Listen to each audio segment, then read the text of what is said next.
ಜನವರಿ 21ರಂದು ನಡೆಯಲಿರುವ ಗಾಂಧಿ ಭಾರತ ಕಾರ್ಯಕ್ರಮಕ್ಕಾಗಿ ಕಾಂಗ್ರೆಸ್ ನಾಯಕರು ಬೆಳಗಾವಿಯಲ್ಲಿ ಬೀಡು ಬಿಟ್ಟಿದ್ದಾರೆ. ಕೆಪಿಸಿಸಿ ಅಧ್ಯಕ್ಷರ ವಿಚಾರದಲ್ಲಿ ನಡೆಯುತ್ತಿದ್ದಂತಹ ರಾಜಕಾರಣಕ್ಕೆ ಖರ್ಗೆ ಬ್ರೇಕ್ ಹಾಕಿದ ಬಳಿಕ ಈಗ ನಾಯಕರು ಫುಲ್ ಸೈಲೆಂಟ್. ಇನ್ನು ಕಾಂಗ್ರೆಸ್ನ ಕಾರ್ಯಕ್ರಮಕ್ಕೆ ಬಿಜೆಪಿ ವ್ಯಂಗ್ಯವಾಡಿದೆ.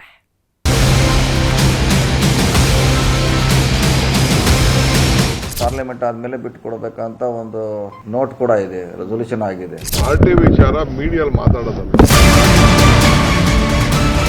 ಇದ್ದವ್ರು ಮುಂದುವರಿಸಿ, ಇಲ್ಲ ಹೊಸ ಮಾಡಿದ್ರೆ ಬೇಗ ಮಾಡಿ, ಗೊಂದಲ ಇದೆ. ಅದು ಇಲ್ಲ ಎಲ್ಲಾದ್ರು ಅಂಗಡಿಲಿ ಏನಾದ್ರು ಸಿಗ್ತದ ಸ್ಥಾನಗಳು? ಪದೇ ಪದೇ ಎಲ್ಲರೂ ಯಾರು ಕೇಳಬಾರ್ದು, ಇದು ನನ್ನ ಸೂಚನೆ ಇದೆ. ಖರ್ಗೆ ಗುಡುಗು, ಕಾಂಗ್ರೆಸ್ನಲ್ಲಿ ಫುಲ್ ಸೈಲೆಂಟ್. ಬೆಳಗಾವಿ ರಾಜಕಾರಣದಲ್ಲಿ ಡಿಕೆಶಿ ಮತ್ತೆ ಆಕ್ಟಿವ್. ಕಾಂಗ್ರೆಸ್ನಲ್ಲಿ ನಡೆಯುತ್ತಿದ್ದ ಕುರ್ಚಿ ಟಾಕ್ ಫೈಟ್ ಸದ್ಯಕ್ಕೆ ಬ್ರೇಕ್ ತೆಗೆದುಕೊಂಡಂತಿದೆ. ಎಐಸಿಸಿ ಅಧ್ಯಕ್ಷ ಮಲ್ಲಿಕಾರ್ಜುನ್ ಖರ್ಗೆ ಗಪ್ಚುಪ್ ಅಂತಿದ್ದ ಹಾಗೆ ಎಲ್ಲರೂ ಸೈಲೆಂಟ್ ಆಗಿದ್ದಾರೆ ಎನ್ನಲಾಗ್ತಿದೆ.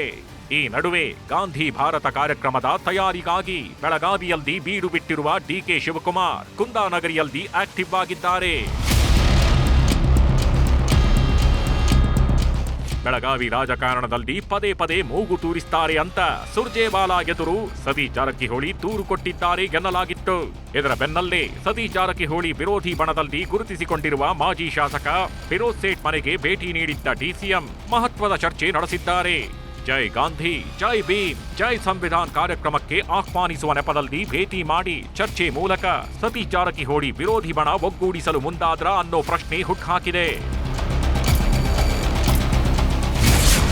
ಬೆಳಗಾವಿಯಲ್ಲಿ ದೈವದ ಮೊರೆ ಹೋದ ಡಿಸಿಎಂ.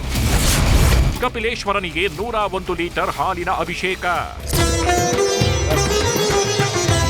ಸಿಎಂ ಕುರ್ಚಿಯನ್ನು ಎದುರು ನೋಡುತ್ತಿರುವ ಡಿಕೆ ಶಿವಕುಮಾರ್ ಇತ್ತೀಚೆಗೆ ತಮಿಳುನಾಡಿನಲ್ಲಿ ಪ್ರತ್ಯಂಗಿರ ಹೋಮ ಮಾಡಿಸಿದ್ರು. ಆ ಬಳಿಕ ಶೃಂಗೇರಿಯಲ್ಲಿ ಇಷ್ಟಾರ್ಥ ಪೂಜೆ ನೆರವೇರಿಸಿದ್ರು. ಎಂದು ಬೆಳಗಾವಿಯಲ್ಲಿ ಕಪಿಲೇಶ್ವರನ ಸನ್ನಿಧಿಯಲ್ಲಿ ವಿಶೇಷ ಪೂಜೆ ಮಾಡಿದ್ರು. ಬರೋಬ್ಬರಿ 101 ಲೀಟರ್ ಹಾಲಿನ ಅಭಿಷೇಕ ನೆರವೇರಿಸಿದ್ರು.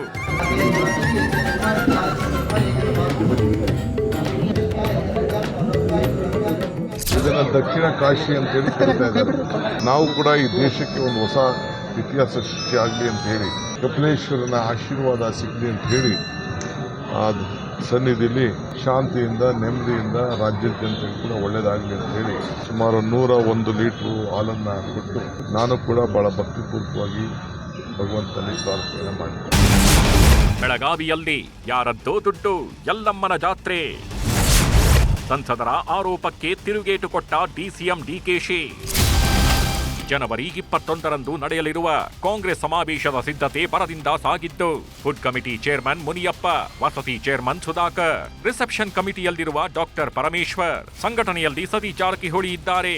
ರಾಹುಲ್, ಪ್ರಿಯಾಂಕಾ ವಾದ್ರಾ ಜನವರಿ 21ಕ್ಕೆ ವಿಶೇಷ ವಿಮಾನದಲ್ಲಿ ಬರಲಿದ್ದು, ಸುವರ್ಣಸೌಧದಲ್ಲಿ ಗಾಂಧಿ ಪ್ರತಿಮೆ ಅನಾವರಣ ಮಾಡ್ತಾರೆ ಎಂದಿದ್ದಾರೆ.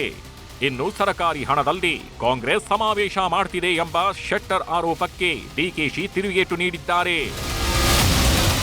ಕಾಂಗ್ರೆಸ್ ಅವರು ಏನು ಸಮಾವೇಶ ಮಾಡ್ತಾ ಇದಾರಲ್ಲ, ಮಹಾತ್ಮ ಗಾಂಧೀಜಿಯವರ ಹೆಸರ ಮೇಲೆ ಏನು ಸರ್ಕಾರದ ಹಣ ಖರ್ಚು ಮಾಡಿ ಇವತ್ತು ಅಧಿವೇಶನ ಮಾಡ್ಲಿಕ್ಕೆ ಕೊಟ್ಟಿದ್ದಲ್ಲ. ನಾನು ಮೊನ್ನೆ ಅವತ್ತು ಹೇಳಿದ್ದೆ, ನಾನು ಹಿಂದೆ ಇವತ್ತು ಎಲ್ಲಮ್ಮನ ಜಾತ್ರೆ ಯಾರ್ದೋ ರೊಕ್ಕ ಎಲ್ಲಮ್ಮನ ಜಾತ್ರೆ ಅಂತ ಹೇಳಿ ಸರ್ಕಾರದ ದುಡ್ಡು, ಈಗ ಸರ್ಕಾರದ ದುಡ್ಡಿನ ಮೇಲೆ ಕಾಂಗ್ರೆಸ್ಸಿನ ಸಮಾವೇಶ ಮಾಡ್ಲಿಕ್ಕೆ ಕೊಟ್ಟಿದ್ದಾರೆ. ಇವ್ರಿಗೆ ಒಂದಿಷ್ಟು ನೈತಿಕತೆ ಇಲ್ಲ. ಅವ್ರು ಬಂದ್ರೆ ಬೆಳಗಾವಿ ಒಂದು ಟೂರ್ ಕರ್ಕೊಂಡು ಹೋಗ್ತೀನಿ, ಅವ್ರಿಗೆ ಟೂರ್ ಕರ್ಕೊಂಡು ಹೋಗ್ತೀನಿ. ಅವರು ಆಡಿದಂಥ ನುಡಿಮುತ್ತುಗಳನ್ನು ಬಿಜೆಪಿಲಿ ಬಿಟ್ಟು ಬಂದಾಗ, ಕಾಂಗ್ರೆಸ್ ಸೇರ್ಕೊಂಡಾಗ ಆಡಿದಂಥ ನುಡಿಮುತ್ತುಗಳನ್ನ ನೆನಪು ಮಾಡ್ಕೊಳ್ಳಿ. ಸೊ ಎಲ್ಲೆಲ್ಲಿ ಏನೇನು ಮಾಡಿದ್ದೀವಿ ಅಂತ ಅವರು ನಮ್ಮ ಲೋಕಸಭಾ ಸದಸ್ಯರು, ಗೌರವಾನ್ವಿತ ಸದಸ್ಯರು, ಅವ್ರು ಬಂದರೆ ನಾನೇ ಭಾಳ ಗೌರವದಿಂದ ಅವ್ರಿಗೆ ಎಲ್ಲ ಕಡೆನೂ ಟೂರ್ ಕರ್ಕೊಂಡು ಹೋಗ್ತೀನಿ. ಬೆಳಗಾವಿಯ ಗಾಂಧಿ ಭಾರತ ಕಾರ್ಯಕ್ರಮದ ಬಗ್ಗೆ ಗೃಹ ಸಚಿವ ಪರಮೇಶ್ವರ್ ಮಾತನಾಡಿ, 1924ರಲ್ಲಿ ಕಾಂಗ್ರೆಸ್ ಅಧಿವೇಶನದ ಅಧ್ಯಕ್ಷತೆಯನ್ನು ಗಾಂಧೀಜಿ ವಹಿಸಿಕೊಂಡಿದ್ರು. ಅದರ 100ನೇ ವರ್ಷದ ಕಾರ್ಯಕ್ರಮ ಆಚರಣೆ ಮಾಡುತ್ತಿದ್ದೇವೆ. ಜೈ ಬಾಪು, ಜೈ ಭೀಮ್, ಜೈ ಸಂವಿಧಾನ್ ರ್ಯಾಲಿ ಆಯೋಜಿಸಿದ್ದೆವು. ರಾಹುಲ್ ಗಾಂಧಿ, ಪ್ರಿಯಾಂಕಾ ಗಾಂಧಿ, ಮಲ್ಲಿಕಾರ್ಜುನ್ ಖರ್ಗೆ ಭಾಗಿಯಾಗ್ತಾರೆ ಎಂದಿದ್ದಾರೆ. ಬೃಹತ್ ರ್ಯಾಲಿ ಇದು. ರಾಹುಲ್ ಗಾಂಧಿಯವರು, ಪ್ರಿಯಾಂಕಾ ಗಾಂಧಿಯವರು, ನಮ್ಮ ಅಧ್ಯಕ್ಷರಾಗಿರ್ತಕ್ಕಂಥ ಮಲ್ಲಿಕಾರ್ಜುನ್ ಖರ್ಗೆ ಅವರು ಭಾಗವಹಿಸ್ತಾ ಇದ್ದಾರೆ. ಇಡೀ ವರ್ಕಿಂಗ್ ಕಮಿಟಿ ಭಾಗವಹಿಸುತ್ತೆ. ಹಾಗಾಗಿ ನಾವೆಲ್ಲ ಇವತ್ತು ನಾಳೆ ಎಲ್ಲ ನಾವು ಅಲ್ಲಿಗೆ ತಲುಪ್ತೇವೆ. ಬೆಳಗಾವಿಯ ಗಾಂಧಿ ಭಾರತ ಕಾರ್ಯಕ್ರಮದ ಬಗ್ಗೆ ಕೇಂದ್ರ ಸಚಿವ ಪ್ರಹ್ಲಾದ್ ಜೋಶಿ ಕಿಡಿಕಾರಿದ್ದಾರೆ. ಯಾವುದೇ ಸ್ಟ್ಯಾಂಡ್ ಹೊಂದಿರದ ಕಾಂಗ್ರೆಸ್ ಪಾರ್ಟಿ ಬಸ್ ಸ್ಟ್ಯಾಂಡ್ ಆಗಿದೆ ಎಂದಿದ್ದಾರೆ. ನಕಲಿ ಗಾಂಧಿ ನೇತೃತ್ವದ ನಕಲಿ ಕಾಂಗ್ರೆಸ್ ಇದು. ನೀವು ಗಾಂಧಿ ಹೆಸರಿನಲ್ಲಿ ಜಾತ್ರೆ ಮಾಡುತ್ತಿದ್ದೀರಿ. ಈಗ ಅಂಬೇಡ್ಕರ್ ಮತ್ತು ಗಾಂಧಿ ಹೆಸರಿನಲ್ಲಿ ಬೆಳಗಾವಿಯಲ್ಲಿ ಕಾರ್ಯಕ್ರಮ ಮಾಡುತ್ತಿದ್ದೀರಿ ಎಂದು ಕಿಚ್ಚಾಯಿಸಿದ್ದಾರೆ. ಇವರು ಒರಿಜಿನಲ್ ಕಾಂಗ್ರೆಸ್ ಅಲ್ಲಿ, ಇವರು ಡೂಪ್ಲಿಕೇಟ್ ಕಾಂಗ್ರೆಸ್. ಇವರು ನಕಲಿ ಕಾಂಗ್ರೆಸ್ಸಿನ ನಕಲಿ ಗಾಂಧಿಗಳ ನೇತೃತ್ವದಲ್ಲಿ ನಡೀತಾ ಇರುವಂಥ ಒಂದು ಸಮಾವೇಶ ಇದೆ. ಅದಕ್ಕೆ ಸರ್ಕಾರಿ ದುಡ್ಡನ್ನು ಪೋಲ್ ಮಾಡ್ತಾ ಇದ್ದಾರೆ. ನಮ್ಮ ಭಾಗದಾಗ ಒಂದು ಗಾದಿ ಮಾತದೆ, ಯಾರ್ದೋ ದುಡ್ಡು ಎಲ್ಲ ಮಂದಿ ಜಾತ್ರೆ ಅಂತ ಹೇಳಿ. ಹಂಗೆ ಸರ್ಕಾರ ದುಡ್ಡಿನಾಗ ಒಂದು ಜಾತ್ರೆ ಮಾಡ್ಕೊಂಡು ಹೊಂಟಾರಷ್ಟೇ. ಮಲ್ಲಿಕಾರ್ಜುನ ಖರ್ಗೆ ಮಾತನಾಡದಂತೆ ವಾರ್ನ್ ಮಾಡಿರುವ ವಿಚಾರಕ್ಕೆ ಸಚಿವ ಎಂಬಿ ಪಾಟೀಲ್ ಮಾತನಾಡಿ, ಯಾವುದೋ ಒಂದು ಕಾರಣಕ್ಕೆ ಹೇಳಿರ್ತಾರೆ, ಮಾಧ್ಯಮದವರು ಏನಾದರೂ ಸೃಷ್ಟಿ ಮಾಡಿರ್ತೀರಿ, ಊಟಕ್ಕೆ ಹೋದ್ರೂ ಬೇರೆ ರೀತಿ ಸೃಷ್ಟಿ ಮಾಡಿರುತ್ತೀರಿ ಎಂದು ಮಾಧ್ಯಮಗಳ ಮೇಲೆ ಗೂಬೆ ಕೂರಿಸುವ ಕೆಲಸ ಮಾಡಿದ್ದಾರೆ. ಪಕ್ಷದ ಶಿಸ್ತಿನ ವಿಚಾರದಾಗ ಹೇಳ್ತಾರೆ, ಏನೇ ಚರ್ಚೆ ಆಗಿದೆ 4 ಗೋಡೆ ಮಧ್ಯೆ ಆಗಬೇಕು, ನೀವು ಯಾಕೆ ಮಧ್ಯಮಕ್ಕೆ ಹೋಗ್ತೀರಿ, ಹಿಂಗೆ ಕೆಲವೊಂದು ವಿಚಾರಗಳು ಇರ್ತವೆ. ಗೊತ್ತಿದೆ, ಇವತ್ತಿನ ದಿವಸ ಪ್ರಜಾಪ್ರಭುತ್ವ, ಇವತ್ತಿನ ದಿವಸ ಯಾವುದೋ ಒಂದು ಕಾರಣಕ್ಕೆ ಹೇಳಿರ್ತಾರೆ. ಮಾಧ್ಯಮದವರು ನೀವೇನೋ ಊಟಕ್ಕೆ ಹೋಗಿದ್ದನ್ನ ಬೇರೆ ರೀತಿಯಿಂದ ಸೃಷ್ಟಿ ಮಾಡಿರ್ತೀರಿ. ಮುಖ್ಯಮಂತ್ರಿಗಳು ಇವತ್ತು ಸತೀಶ್ ಜಾರಕಿಹೊಳಿ ಮನೆಗೆ ಹೋಗಿದ್ದಕ್ಕೆ ಸುದ್ದಿ ಮಾಡಿದ್ರಿ, ಹಿಂದೆ ಅಶ್ವಥ್ ನಾರಾಯಣ ನಮ್ಮ ಮನೆಗೆ ಬಂದಿದ್ದು ಊಟಕ್ಕೆ ಬಂದಿದ್ದಕ್ಕೆ ಸುದ್ದಿ ಮಾಡಿದ್ರಿ.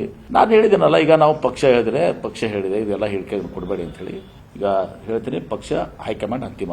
ನಾನು ಒಂದು ಕಡೆದಾಗಿ ಹೇಳ್ತೇನೆ, ಹೈಕಮಾಂಡ್ ಅಂತಿಮ. ಹೈಕಮಾಂಡ್ ಎಲ್ಲವನ್ನ ಗಮನಿಸ್ತಿದೆ, ಹೈಕಮಾಂಡ್ ಎಲ್ಲವನ್ನ ನೋಡ್ತಾ ಇದೆ. ಅಳೆದು ತೂಗಿ ಯಾವ ಸಂದರ್ಭದಲ್ಲಿ ಯೋಗ್ಯವಾದ ಡಿಸಿಷನ್ ತಗೋಬೇಕು. ಎಐಸಿಸಿ ಅಧ್ಯಕ್ಷರು ಮಲ್ಲಿಕಾರ್ಜುನ ಖರ್ಗೆ ಅವರು ಸೂಕ್ತವಾದಂತಹ ನಿರ್ಧಾರಗಳನ್ನ ನಮ್ಮ ರಾಜ್ಯ ಅಷ್ಟೇ ಅಲ್ಲ ಎಲ್ಲ ರಾಜ್ಯಗಳಲ್ಲಿ ಇವತ್ತು ದಿವಸ ತೆಗೆದುಕೋತಾರೆ. ಇವತ್ತು ದಿವಸ ನಮ್ಮ ಶಿವಕುಮಾರ್ ಅವರು ಇವತ್ತು ದಿವಸ ಈ ಪಕ್ಷ ಅಧಿಕಾರ ಬರಲಿಕ್ಕೆ ಕೆಪಿಸಿಸಿ ಅಧ್ಯಕ್ಷರಾಗಿ ಬಹಳ ಶ್ರಮವನ್ನು ಕೂಡ ವಹಿಸಿದ್ದಾರೆ. ಈಗ ಅವ್ರಿಗೆ ಬಿನ್ ಓವರ್ಲೇಟೆಡ್ ಒಂದು ಫುಲ್ ಟೈಮ್ ಆಗಿ ಇದು ಮಾಡಬೇಕು ಅಂತ ತಮ್ಮ ವೈಯಕ್ತಿಕ ಅಭಿಪ್ರಾಯವನ್ನು ಹೇಳಿದ್ದಾರೆ. ಅದೆಲ್ಲವನ್ನು ಹೈಕಮಾಂಡ್ ನಿರ್ಧಾರ ನಮ್ಮ ಕೈಯಲ್ಲಿ ಯಾರ ಕಡೆನೂ ಇಲ್ಲ. ಸತೀಶ್ ಜಾರಕಿಹೊಳಿ ಕಡೆ ಇಲ್ಲ, ಎಂಬಿ ಪಾಟೀಲ್ ಕಡೆ ಇಲ್ಲ, ಪರಮೇಶ್ವರ್ ಅವ್ರ ಕಡೆ ಯಾರ ಕಡೆ ಇಲ್ಲ. ಹೈಕಮಾಂಡ್ ಅಂತಿಮ. ಹೈಕಮಾಂಡ್ ಇವತ್ತು ದಿವಸ ಸೂಕ್ತ ಸಂದರ್ಭದಲ್ಲಿ ಅವು ಯಾವಾಗ ಏನೇನು ಮಾಡಬೇಕು ಅದನ್ನು ಮಾಡ್ತಾರೆ. ಇದರ ಬೆನ್ನಲ್ಲೇ ಬಿಜೆಪಿ ಹಾಗೂ ಜೆಡಿಎಸ್ನಿಂದ 25 ಶಾಸಕರು ಕಾಂಗ್ರೆಸ್ ಬರೋದಕ್ಕೆ ರೆಡಿ ಇದ್ದಾರೆ ಎನ್ನುವ ಮೂಲಕ ಎಂಬಿ ಪಾಟೀಲ್ ಮತ್ತೊಂದು ಹೊಸ ಬಾಂಬ್ ಸಿಡಿಸಿದ್ದಾರೆ. ಬೆಳಗಾವಿಯಲ್ಲಿ ಗಾಂಧಿ ಭಾರತ ಕಾರ್ಯಕ್ರಮ ರಂಗೇರಿದೆ. ಜೊತೆಗೆ ಡಿಕೆ ಶಿವಕುಮಾರ್ ಬೆಳಗಾವಿ ಮೇಲೆ ಹಿಡಿತ ಸಾಧಿಸಲು ಮುಂದಾಗಿರೋದು ಕೆಲವರ ಕಣ್ಣು ಕೆಂಪಾಗಿಸಿದೆ ಅನ್ನಬಹುದು.